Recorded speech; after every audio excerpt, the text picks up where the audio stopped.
एक बेटे ने कम पढ़े लिखे समाज के बड़े लोगों से किस तरह के विरोध का सामना किया होगा। इसलिए राष्ट्रपिता ज्योतिबा फूले कह के गए कि परिवर्तन का जो विरोध है वो सबसे पहले अपने लोग करते हैं। और मुझे लगता है परिवार में भी कई परिवार के लोगों से इस पर चर्चा हुई है। अच्छी बात यह है कि परिवार का जो साथी है इस परिवार के लिए बहुत शानदार बात है, क्योंकि मेरा तो घर है, मैं जानता हूं। मैं 2-3 जगह अगर कहीं देश में गया हूं तो वो यही है, उरई यही बैंक है, यही क्षेत्र है जहां मैं 2-3 बार गया हूं, वरना मुश्किल से 1-2 बार कहीं जा पाया। व्यक्तिगत कार्यक्रमों को नहीं गया। तो मैं एक राष्ट्रपिता ज्योतिबा फूले की जो इंपोर्टेंट लाइन है जिसमें वो कहते हैं कि विद्या बिना मति गई, मति बिना नीति गई, नीति बिना गति गई, गति बिना धन गया, बिना धन के शूद्र बेहाल हुए। एक अविद्या ने कितना नुकसान किया। हमारे तमाम महापुरुषों को आप अगर देखोगे सबने शिक्षा को हथियार के रूप में बताया। और क्योंकि ठंड बढ़ रही है, मैं तो एक समय ऐसा था जब सूरज अभी बीच में निकल के हमें ऊर्जा दे गया, तो वरना मुझे बड़ी ठंड लग रही थी। मैं कह रहा था सर्दी बहुत हो रही है, कार्यक्रम को शॉर्ट किया जाए। लेकिन मैं तो आपकी हिम्मत की दाद देता हूँ कि कैसे डटे हुए बैठे हो यार आप लोग तो मंच की हिम्मत बढ़ा देते हो। अगर आप लोग न डटे तो मंच पर बैठने वाला वैसे ही जो है। और ये वो लोग हैं जो वैचारिक लोग। इस मंच से क्या क्या नहीं कहा गया जो स्वास्थ्य विभाग को, क्या कहा, किस तरह के हमले हुए, एक से बड़ा एक हमलावर, नीचे ऊपर सब लोग डट के खड़े थे। इतने हमले के बाद भी मनुवाद अगर ताकतवर है तो हमें चिंतन करना चाहिए कि इसका कारण क्या है। क्योंकि इतना खुल के मनुवाद के खिलाफ जब इतने पहरेदार खड़े हैं फिर भी मनुवाद तेजी से आगे बढ़ रहा है, उसकी जड़ें गहरी हो रही है और उसकी जड़ें हमारे घर तक है। तो इसमें एक सबसे बड़ा मेरा सुझाव आपको ये है कि आप अपने परिवार को आंदोलन से जोड़िए, विचार से जोड़िए। अगर आप अपने परिवार में, यही कहा जाता है ना सबसे बड़ी बात कि भाई पत्नी नहीं सुनती है, अब बताओ घर में झगड़ा कौन करा है। माँ नहीं सुनती है, बहन नहीं सुनती है, भाभियां नहीं सुनती है। उसका एक साधारण तरीका मैं आपको बता रहा हूं। आपकी बात नहीं सुनती ना तो आप किसी दूसरे व्यक्ति को लाके खड़ा करो। किसी बहुत महिला हम पे ऐसी हैं, आंदोलनकारी, नेतृत्वकारी महिलाएं, मिशनरी महिलाएं जो महापुरुषों की विचारधारा को बताने काम करती हैं, उन महिलाओं को अपने घर में लाकर अपने परिवार को सबसे पहले शिक्षित करें। क्योंकि परिवार के अगर 2 पहिए हैं और एक पहिया अम्बेडकरवाद की तरफ को जाता है, दूसरा पहिया मनुवाद की तरफ को जाता है, तो गाड़ी वहीं रहेगी जहां से शुरू हुई, गाड़ी कभी आगे नहीं बढ़ सकती। एक परिवार के दोनों पहिए अगर महापुरुषों के रास्ते पे चलेंगे तभी जाके आने वाली नस्लों को ये रास्ता, ये विचार मिलेगा। अदरवाइज वो उलझ के रह जाएगा कि पिता कहते हैं बाबा साहब के रास्ते पे चलो, फूले जी के रास्ते पे चलो, साहू जी के रास्ते पे चलो, और माँ कहते हैं कि सुबह शाम धूप बत्ती करो, अगरबत्ती करो, घंटी बजाओ। बाबा साहब तो कहते हैं सुबह उठ के 2 घंटी बजेगी, एक स्कूल की, एक मंदिर की, आपको तय करना है कहाँ जाना है। उन्होंने ये भी कहा गुलाम को गुलामी का एहसास करा दो, अपनी बेटियां सोम काट देगा। तो हमें सिर्फ लोगों को जागरूक करना है, बाकी लोग अपने आप समझदार हैं, उनको क्या करना है। मैं 2 बातें इंपोर्टेंट ये कहना चाहता हूं। तलवारें बढ़ रही हैं, कलम छीने जा रहे हैं। कलम पे पहरा है और तलवारों के धार लगाई जा रही है। मैं तलवारों की धार लगाने वालों को कहना चाहता हूं, संभल के रहो। अभी संविधान हाथ में है, संविधान के आधार पर लड़ाई लड़ी जा रही है। लेकिन अगर आपकी तलवारों का जवाब देने का मन बना लिया तो तलवारें चाकू से छोटी हो जाएंगी और पलायन करना पड़ेगा किसी दूसरे प्रदेश में।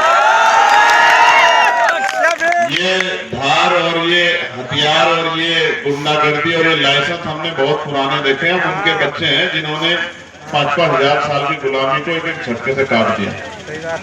हम संकल्पित लोग हैं, हम समर्पित लोग हैं। जब तक हमारे शरीर में खून का कतरा है, मैं उनको कहना चाहता हूं जो इस देश को, संविधान को खत्म करने की बात करते हैं, जब हम नहीं थे संविधान, जब बाबा साहब रोते रोते चले गए, बाबा साहब ने कहा था कि मुझे मेरे जाने के बाद मरा हुआ मत समझना, जब तक संविधान जिंदा मैं जिंदा।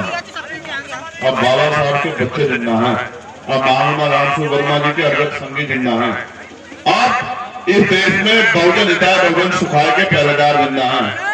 संविधान पे आंख उठाने वालों को ऐसा सबक सिखाया जाएगा कि भीमा कोरेगांव हल्का पड़ जाएगा। भीमा कोरेगांव के बाद नई पिक्चर जो देखी जाएगी वो हिस्टोरी की होगी। मैं संविधानवादी हूँ, लेकिन बहुत जिम्मेदारी से कह रहा हूं, अगर संविधान पे आंच आई तो हर कीमत से गुजर सकते हैं, इस बात को आप याद रखना। और जिसको हमारी ताकत देखनी हो वो गलत फहमी में ना रहे। अगर हम चुप रहते हैं उसका एकमात्र कारण यह है कि हम संविधानवादी हिंसक नहीं, लेकिन हम सेल्फ डिफेंस करना जानते हैं, हिंसा का जवाब देना जानते हैं। तो मैं आप सबसे भी कह रहा हूं नौजवानों को, भेड़ बकरी बनने से अच्छा है, कहा ना महापुरुषों ने कि 100 दिन बकरे की तरह जीने से अच्छा है कि शेर की तरह।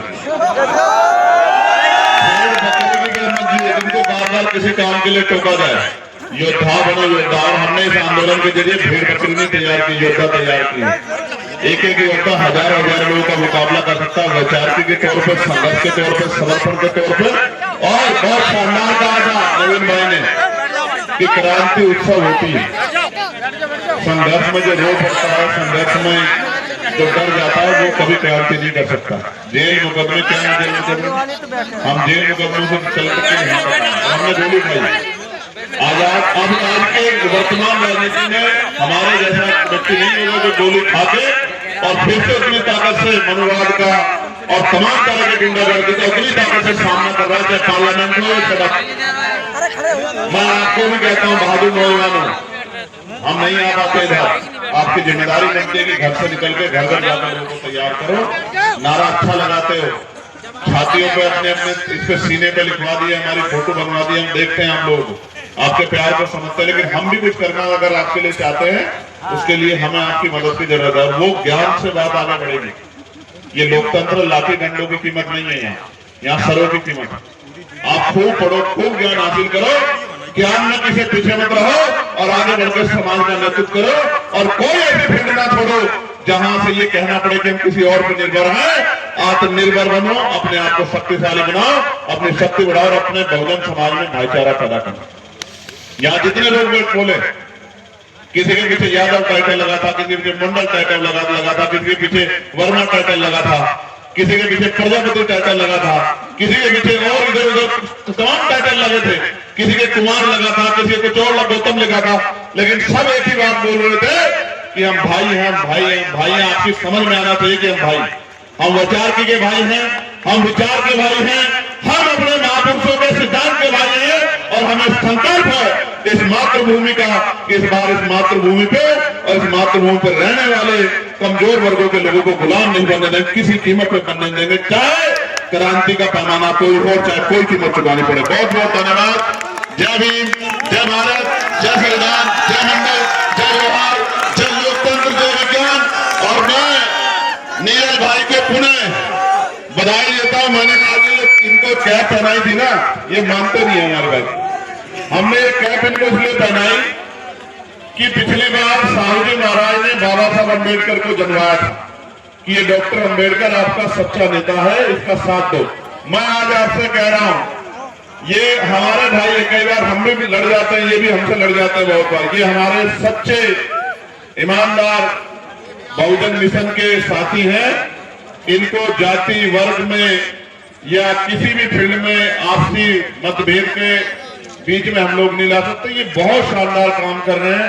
ऐसे अगर 75 भाई हमारे पास हो तो उत्तर प्रदेश में हम लोग मनुवाद की सरकार को दोपहर में उखाड़ के फेंक देंगे और शाम में झंडा वहां बाबा साहब का गाड़ देंगे। बहुत बहुत धन्यवाद। प्रतिमा का अनावरण बाकी है, जाइए।